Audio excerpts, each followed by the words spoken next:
जो फजर की नमाज छोड़ेगा उसके चेहरे का नूर अल्लाह छीन लेगा। जो जोहर की नमाज छोड़ेगा अल्लाह उसकी रोजी से बरकतें खत्म कर देगा। जो असर की नमाज छोड़ेगा अल्लाह उसके बदन से ताकत खत्म कर देगा। चाहे वह रोजाना सेब संतरा का जूस पीता रहे, वह बदन से ताकत खत्म हो जाएगी। जिसको आप देख सकते हैं आज 18 साल का जवान भी हिल रहा है, 25 साल का जवान का चेहरे गाल का गोश्त अंदर धंसा हुआ है, आंखें धंसी हुई हैं, और बहुत सारे शादी से पहले नामर्द और हिजड़ा हो चुके हैं। मुश्तजनी ने, इकलामबाजी ने, जिनाकारी ने, गंदी फिल्मों ने उसे नामर्द और हिजड़ा बना दिया है। दूसरे का क्या बिगाड़ेगा? जो पबजी गेम खेलता हो, जो गंदे मनासिर देखता हो, वो तो दूसरों का नुकसान तो बाद में करेगा, वो अपनी सेहत का नुकसान करता है, वो अपनी जवानी को तबाह करता है, वो अपनी मुस्तकबिल को बर्बाद करता है। इसलिए मौलवी तेरा दुश्मन नहीं है जो तुझे इन बातों से रोककर तुझसे दुश्मनी कर रहा है। मौलवी से बड़ा शुभ चिंतक दुनिया में कोई नहीं है। दूसरे आदमी को तू गाली दे वो तुझसे बदला लेता है, दूसरे आदमी को मारने की बात कर वो तुझसे बदला लेता है। लेकिन इस धरती पर एक गिरोह है मौलाना का, अगर तू बोलता है मस्जिद से मैं निकाल दूंगा, मगर ये जुमा के किताब में ये नहीं बोलता है जाओ तू जहन्नम में, मैं बेवजू नमाज पढ़ा दूंगा, ये नहीं बोलता है। ये कहता है तेरे गले में जो सोने का लॉकेट है ये पहनना हराम है, ये जहन्नम जाने का जरिया है। ये हाथ में जो सोने की चैन है ये पहनना हराम है। ये जो तू एक वक्त की नमाज छोड़ना हराम है, तू इसे भगाने की बात कर रहा है या तेरे जन्नत ले जाने की बात कर रहा है? तू इसे मारने की बात कर रहा है, ये तुझे हराम और हलाल की बात कर रहा है। पता ये चला असल में शुभ चिंतक खैर ख्वाह जिसे कहते हैं, तू दुश्मनी कर,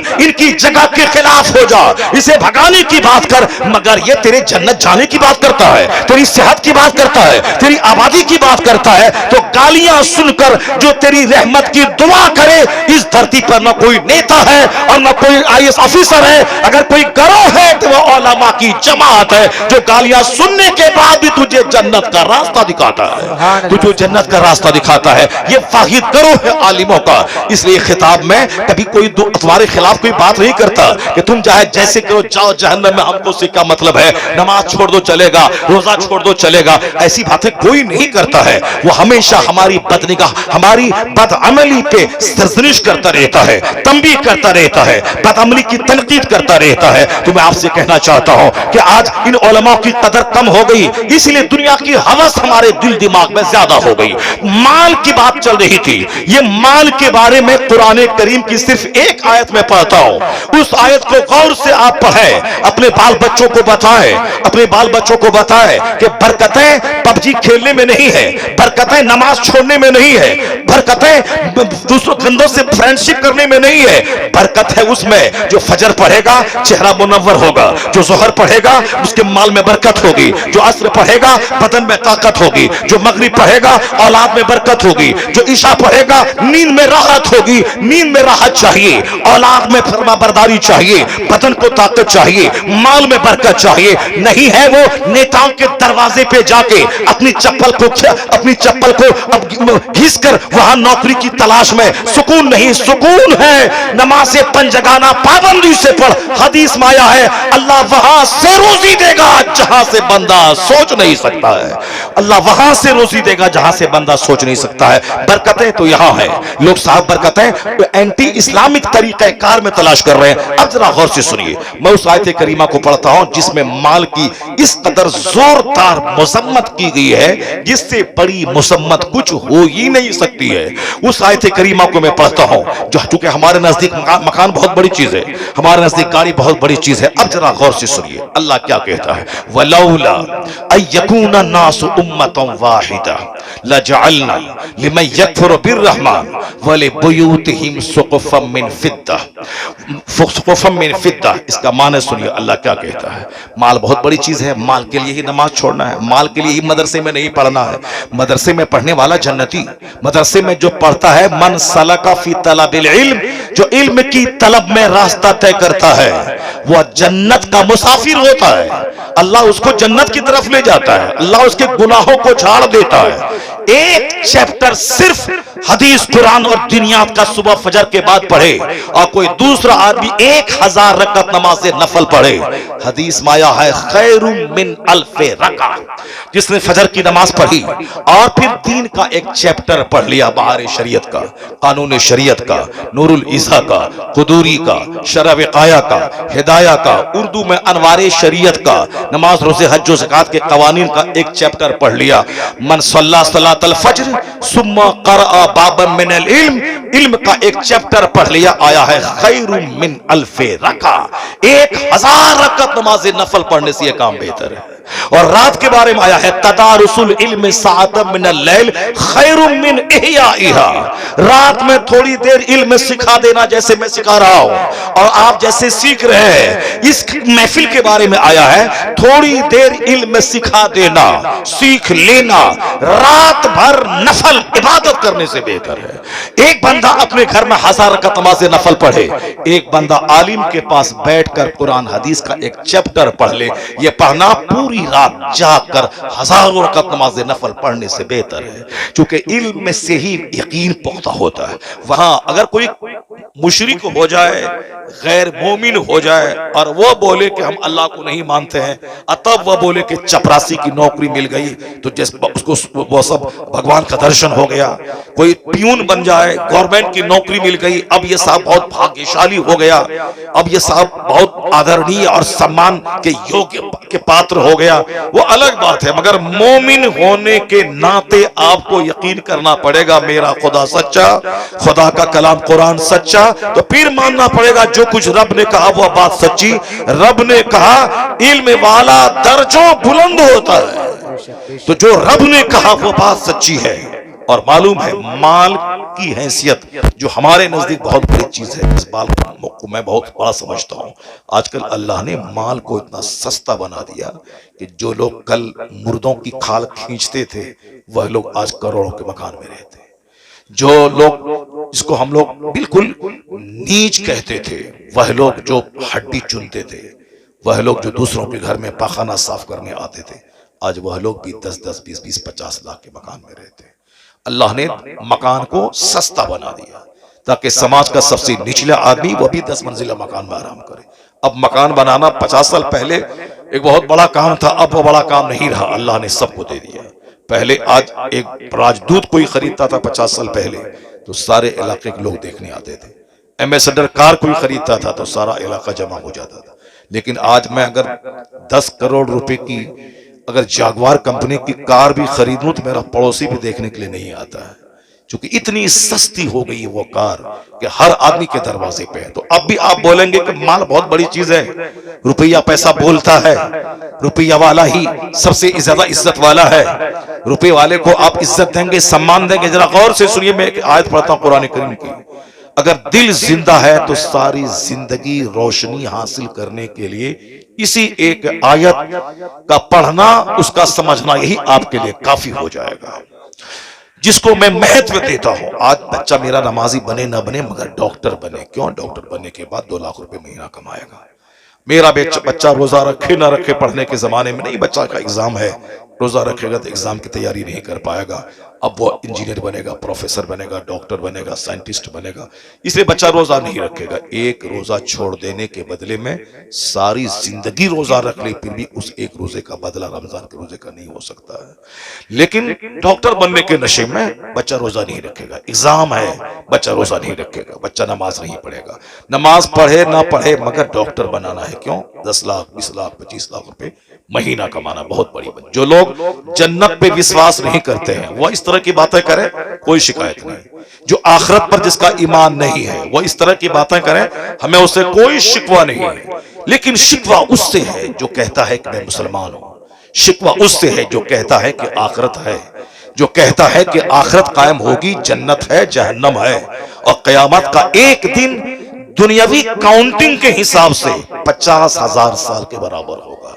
एक दिन वहां का उसके मुकाबले में दुनिया का 100 साल 1 मिनट है।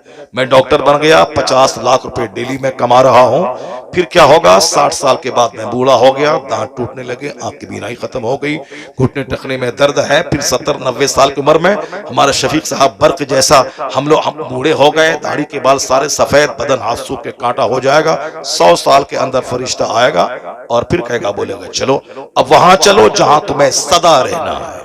दुनिया का 100 साल कैसे गुजर गया? पूछे बरकत साहब से। राजनीति एक लंबी राजनीति इन्होंने की है, लेकिन कैसा लगा?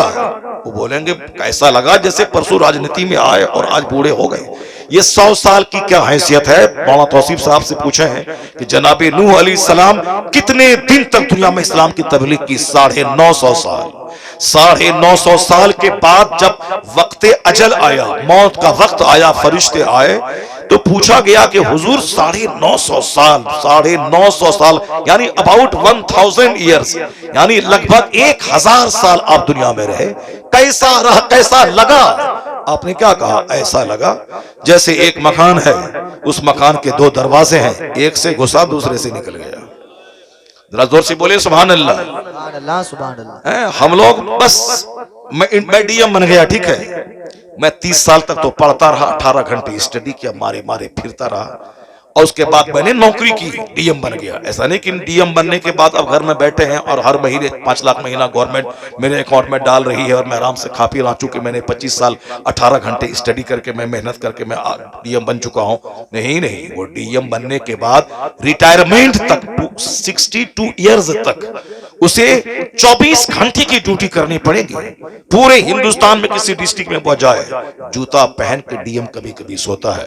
जब कोई आपदा, जब कोई मुसीबत का माहौल रहता है, चैन से नहीं खाता, चूंकि पीएम का फोन उसके पास आता है, सीएम का फोन उसके पास जाता है। पूरे डिस्ट्रिक्ट में कहीं भी कुछ हो, दंगा फसाद, सैलाब, आगजनी, कुछ भी हो, उसी डीएम से हिसाब लिया जाएगा। कैसी पढ़ाई तुमने पढ़ी, अब कौन नौकरी कर रहा है कि बीवी बाल बच्चे के साथ, कभी केरला, कभी मणिपुर, कभी मेघालय, कभी हिमाचल प्रदेश, और पूरे रिटायरमेंट तक। और जब वो रिटायर किया, कितनी उम्र हो चुकी थी? 62 साल। उसके बाद वो उम्र है कि बाल सफेद हो गए, दांत का इलाज, आंख का इलाज, पेट का इलाज, घुटने का इलाज, टखने का इलाज। कौन है जो 50 साल के बाद जो बगैर चश्मे के पढ़ पाता हो? कौन है जो 50 साल के बाद वो 25 साल के जवान की तरह 10 रोटी खा के डेकार लेके पचा लेता हो? लीवर सिस्टम, डाइजेस्टिव सिस्टम चौपट हो जाता है, और 40 साल के बाद घुटने टखने का दर्द आदमी को मफरूज बना देता है।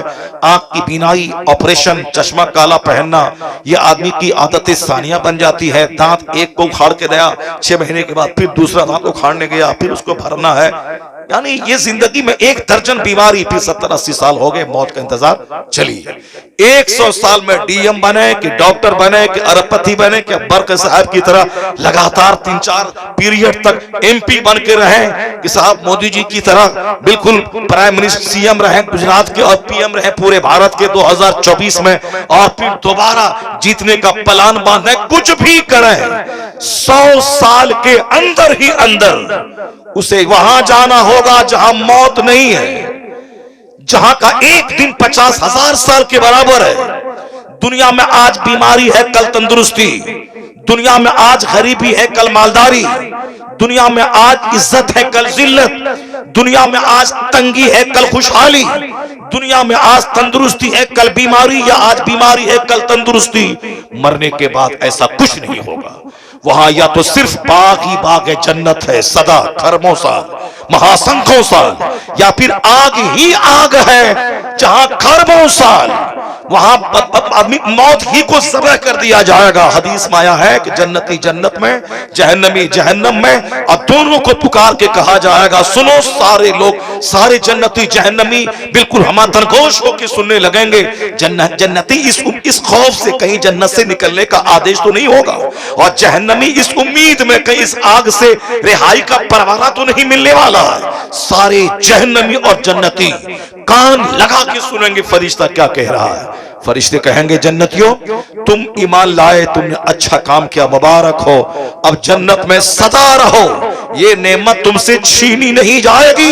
मौत को ज़बह किया जाता है, मुबारक हो कि अल्लाह ने तुझे जन्नती बना दिया।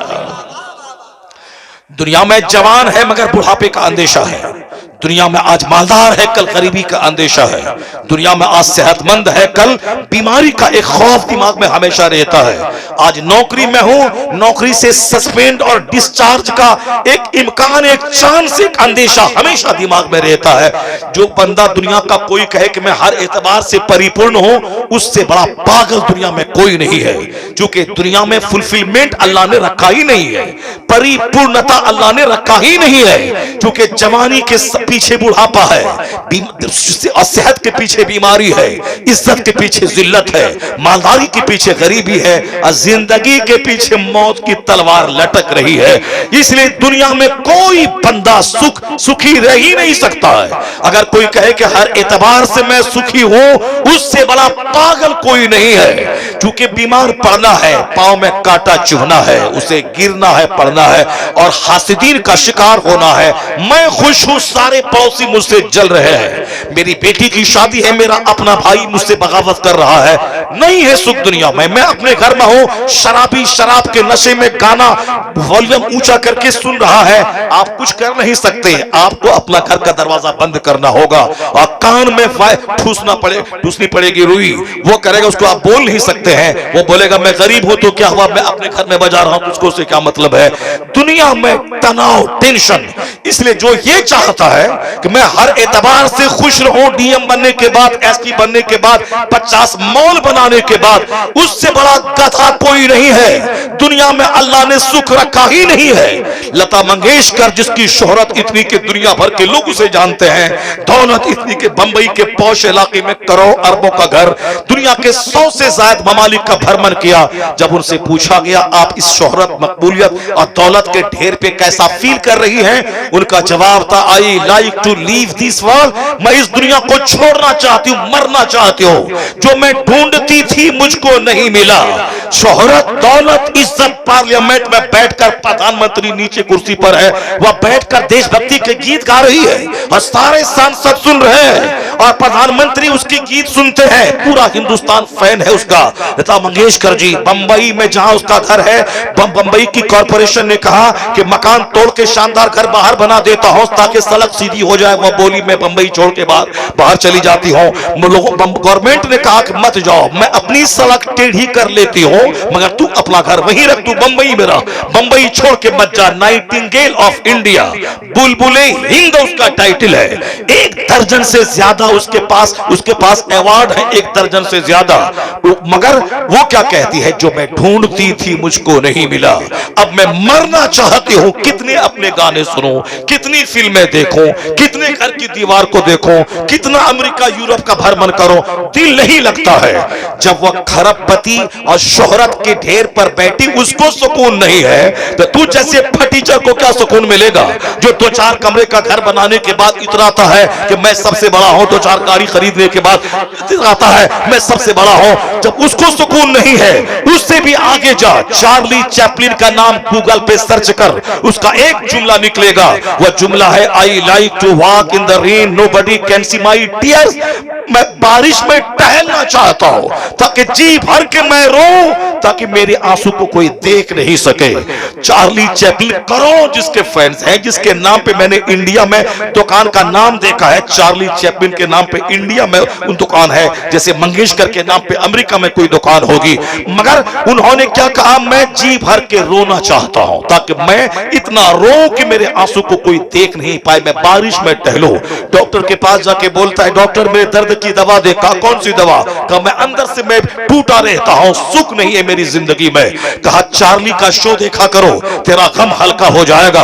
कहा डॉक्टर साहब जिसका शो देखने का मशवरा आप दे रहे हैं वो चार्ली कोई दूसरा नहीं, वो तो मैं ही हूं, चार्ली चैपलिन मैं हूं। डॉक्टर खड़ा हो गया, फटी आंखों से चेहरा देखने लगा कि इतनी शोहरतों का मालिक जिसका शो वो खुद डॉक्टर देखा करता था और अपना गम हल्का करने की कोशिश करता था, लेकिन जो करोड़ों को हंसाने वाला कॉमेडियन, फिल्म स्टार, बीटीज फिल्म स्टार, ये अंदर से इतना दुखी है तो सुख है कहां? किसके पास पीस है, किसके पास हैप्पीनेस है? अल्लाह की कसम नहीं है सुख। तो फिर क्यों हराम खाता है, क्यों नमाजें छोड़ छोड़ता है? जब सुख है ही नहीं तो क्यों रोजा छोड़ता है? क्यों दूसरों की जमीन पे कब्जा जमाता है? तो सुख है कहां? यही कुरान कहता है, अला बिज़िक्रिल्लाह तत्मइन्नुल कुलूब। जहां सजदा है वहां सुख है, जहां तिलावत है वहां सुख है, जहां जिक्र इलाही है अल्लाह उसी दिल में इत्मीनान करता है। नारे तकबीर, नारे रिसालत, नारे हैदरी, नारे गौसिया, जिंदाबाद जिंदाबाद। कहने का मतलब सिर्फ इतना ही है कि जब सुख है ही नहीं दुनिया में, क्यों झूठ बोलने का, क्यों रिश्वत लेने का, क्यों हराम खाने का, क्यों नमाजें छोड़ने का? 100 साल 1 सेकंड के बराबर है। आखिरत पे नजर रहेगी तो दुनिया में जीना आसान हो जाएगा। आखिरत पे नजर रहेगी तो तू यहाँ गुर्बत में जीने को भला समझेगा कि गरीबी चंद क्षण की है, मालदारी तो आने वाली है, जन्नत का आराम तो आने वाला है। इसलिए कुरान पाक का सबसे बड़ा टॉपिक आखिरत है। यह मुफ्ती नसीम साहब एक जिम्मेदार मुफ्ती है, मुफ्ती तौसीफ साहब हैं, हमारे सारे उलमा कराम हैं, ये पूरा कुरान पढ़ डाले। सबसे ज्यादा जिसका चर्चा कुरान में है वो आखिरत है, सबसे ज्यादा। सूरह नबा 30वां पारा ले ले, अम्मा यतसाअलून अनिन नबइल अज़ीम अल्लज़ीना हुम फीहि मुख्तलिफून कल्ला सयअलमून सुम्मा कल्ला सयअलमून। इसमें क्या है? एक बड़ी खबर के बारे में, क़यामत का चर्चा है। दूसरी सूरह सूरह नाज़ियात पढ़ लें, उस सूरत में आधी आयतें उसकी, यानी आधी सूरतें सिर्फ क़यामत का चर्चा है। सूरह मुतफ़्फ़िफ़ीन पढ़ लें, सूरह तकवीर पढ़ लें, सूरह इंशिक़ाक़ पढ़ लें और सूरह फज्र पढ़ लें। अब फिर आखिरी 10 सूरत को, 12-20 सूरत को पढ़ ले। सूरह ज़िलज़ाल पढ़ ले, इज़ा ज़ुलज़िलतिल अर्दु ज़िलज़ालहा व अख़रजतिल अर्दु अस्क़ालहा। जब जमीन अपने बोझ निकाल के फेंक देगी, जितने लोग पैदा हुए दफन हुए सबको जमीन उठा के फेंक देगी।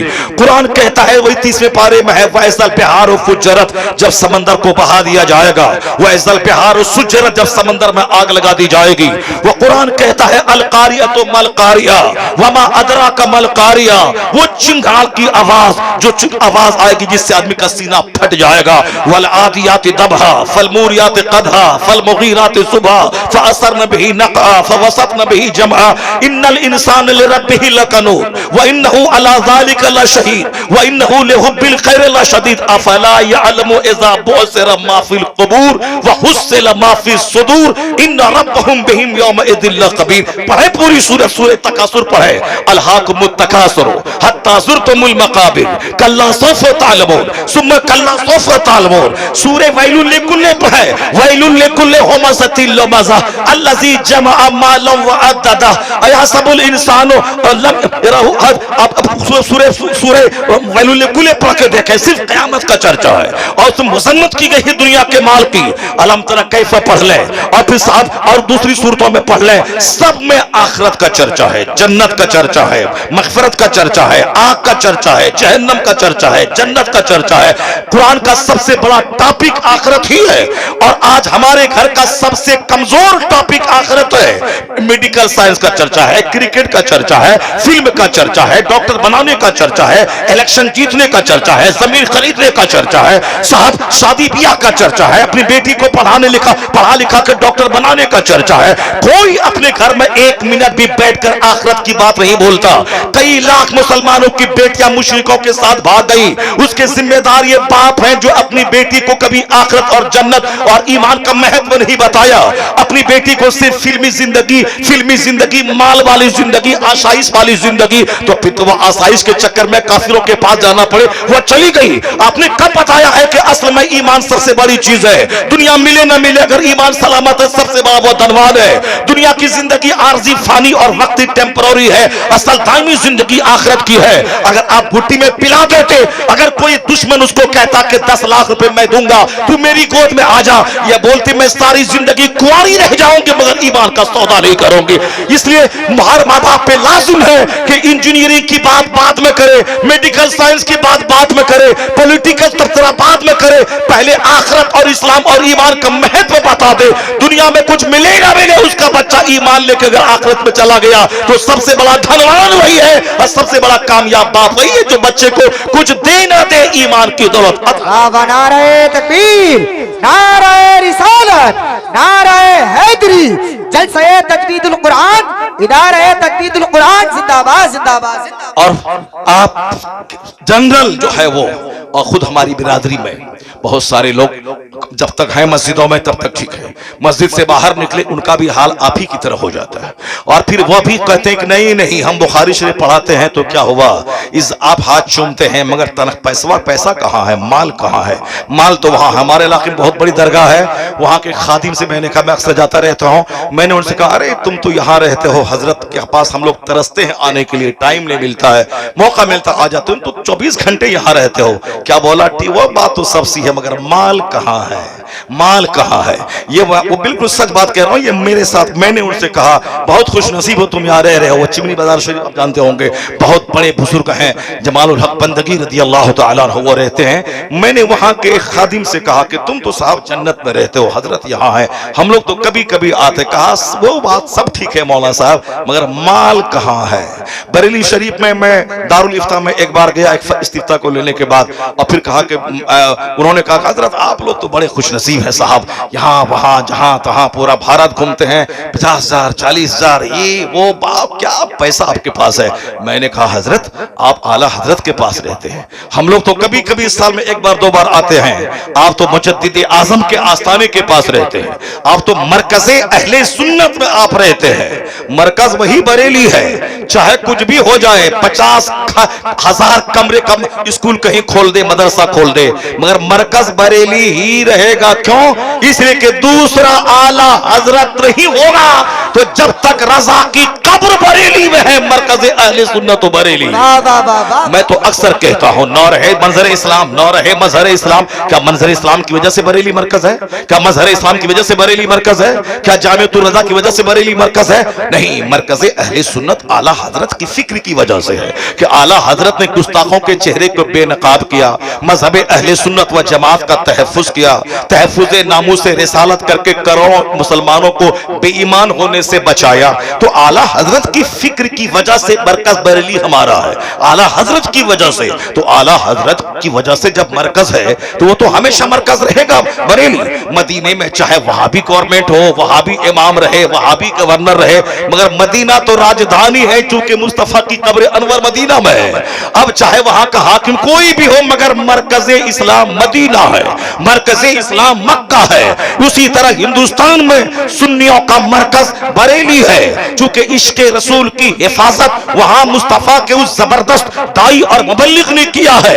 उन्होंने गुस्ताखों को बेनकाब किया और साहिबे ईमान की हिफाजत की। तो बरेली अब मरकज आला हजरत की वजह से है, न किसी कॉलेज, न किसी मदरसा, न किसी यूनिवर्सिटी की वजह से। तो मैंने कहा था क्यों इधर की उधर की बात करने का, आला हजरत की कब्र जब तक बरेली में रहेगी, अहले सुन्नत का मरकज शहर बरेली ही रहेगा। मैंने कहा तो मरकज में रहते हैं, आला हजरत के पास रहते हैं, दुनिया भर के लोग यहाँ आते हैं, क्या इज्जत है आपकी। वो क्या बोलते हैं, जबरदस्त आलिम दीन। वो क्या बोलते हैं, वो सब कुछ है मगर माल कहाँ है, वह सब कुछ है मगर माल कहाँ है। वो तो माल आप लोगों के पास है, यहाँ वहां पूरे भारत में जाते हैं, हम लोग तो एक महीने में उतना नहीं मिलता है जितना आप एक रात में एक दिन में आपके पास हो जाता है। ये बताइए, ऐसा नहीं सारे लोग, वहां तो फकीर लोग भी रहते हैं, वहां तो जाहिद भी रहते हैं, वहां तो बड़े जबरदस्त मुदर्रिस मुफ्ती सब रहते हैं, मगर कुछ लोग हैं जिसके दिमाग में माल माल की बात रहती है। वो तो हर जगह लोग रहते हैं। मैं ये बात सच कह रहा हूं, चूंकि उन्होंने मेरे से कहा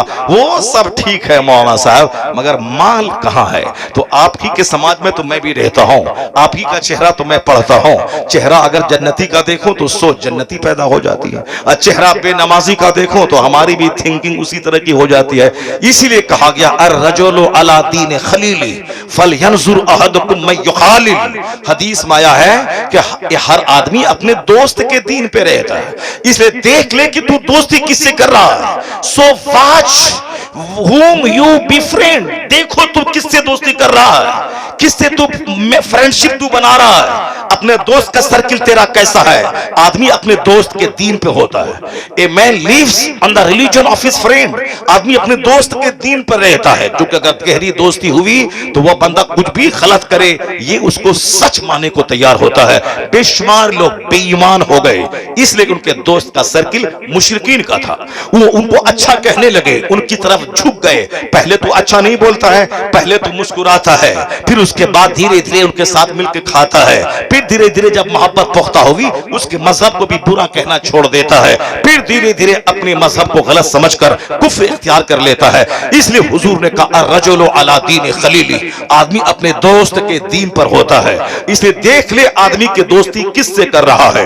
गौसे आजम के पास शिकायत करने वाला है मेरे घर में बरकत नहीं है। आपने क्या कहा, जाओ दरवाजे पे पर्दा लगा दो। कई दिन के बाद कहा हुजूर बरकतें बेशुमार नजर आ रही है, मगर रीजन क्या था कि पर्दा लगाने के बाद बरकतें महसूस हो रही हैं। जवाब मिला कि तेरा घर सड़क के किनारे था, हर आने वाला जाने वाला आदमी उसमें बेनमाजी और फासिक भी रहते थे, उन बेनमाजियों की जहरीली नजर तेरे घर में पड़ती थी, बरकतें चलकर राख हो जाती थी। अब जब तुमने पर्दा लगा दिया है, उनकी जहरीली निगाह पर्दे से टकरा के बाहर ही रहती है, अंदर नहीं जाती है, इसलिए अब बरकतें समझ में आ रही है। बेनमाजी की नजर पड़े घर में तो बरकत खत्म हो जाए, और जिस घर में 4 मर्द हो चारों बेनमाजी, 4 औरतें हो चारों बेनमाजी, ये सारे की सारे रात के 12-1-2 बजे तक फिल्में देखे, कॉमेडी चलाए, व्हाट्सएप यूट्यूब में लगे रहे, और दिन के 10 बजे उठे, यहां तक कि फरिश्ता आया बरकत लेकर, फरिश्ता वापस हो गया। उसके बाद अमीरों के पास दौड़ के जाए कि कमाई है मगर बरकत नहीं है।